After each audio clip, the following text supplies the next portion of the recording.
El conjunto arqueológico de la villa romana de Corbins ocupaba unos 15.000 metros cuadrados, con construcciones dedicadas a la agricultura, la ganadería, la producción artesanal y la residencia del propietario. Estaba situado al lado del camino a Ilerda.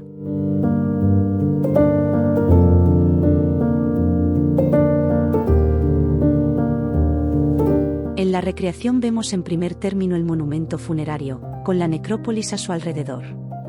En la parte izquierda tenemos un almacén y establo y a continuación una instalación de prensado para la obtención de aceite.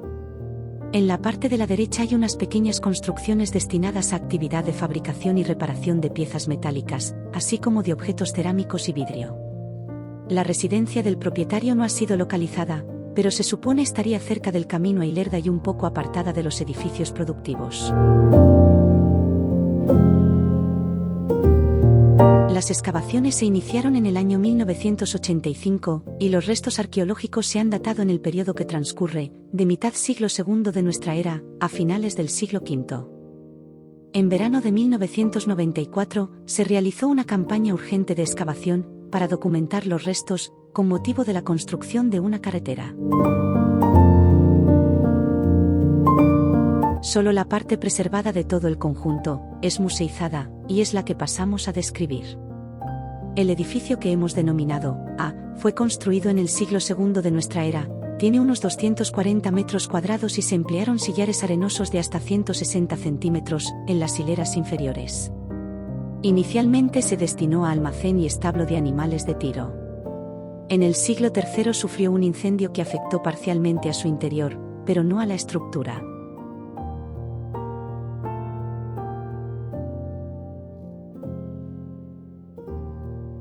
En la reconstrucción, parte del edificio se habita, y por ello se aprecian unas divisiones internas de 4 por 3 metros. También se usa para trabajo artesanal. En el ángulo inferior derecho, se aprecia un pequeño depósito, denominado laques, con pavimento hidráulico, conocido como opus igninum, para cubrir las necesidades de agua de los animales y personas. El edificio se abandona en la segunda mitad del siglo IV.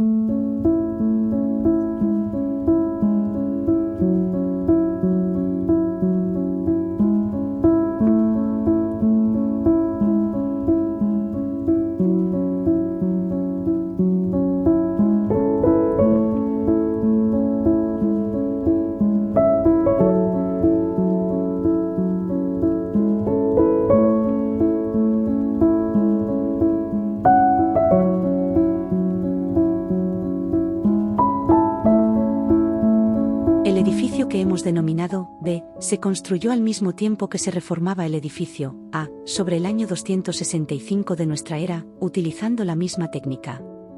Tiene una dimensión de unos 180 metros cuadrados. Consta de 3 ámbitos, una nave central de planta cuadrada de 10 por 10 metros, y otras 2 de menor dimensión, de unos 15 metros cuadrados, cada una, donde se supone estarían las prensas, ya que se trataría de una instalación para obtener aceite. El suelo es de opus igninum. Si en las naves laterales habían sendas prensas, en la central estaría la mola olearia, y sería el lugar donde se realizaría la molturación de las aceitunas.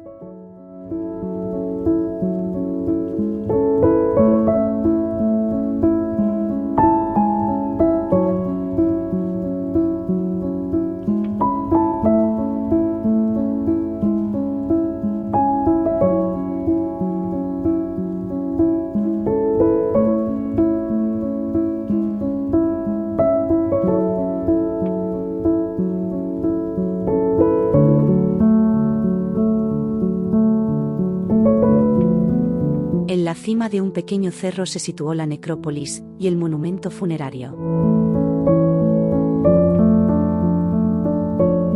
Su situación lo hacía muy visible desde el camino, lo que servía para demostrar el estatus del propietario.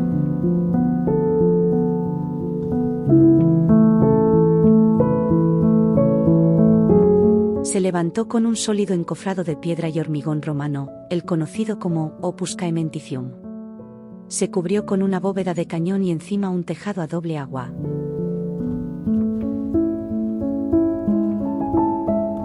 Los restos encontrados han permitido saber que el interior tuvo una decoración de alto nivel, con paredes pintadas y placas de mármol negro.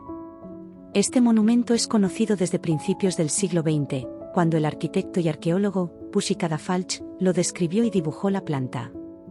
Tiene una sala principal, con acceso desde el exterior por una puerta orientada al suroeste y en la que se celebraban las ceremonias funerarias. Debajo de esta sala, están 4 estancias subterráneas, formando el recinto sepulcral, el llamado conditoria.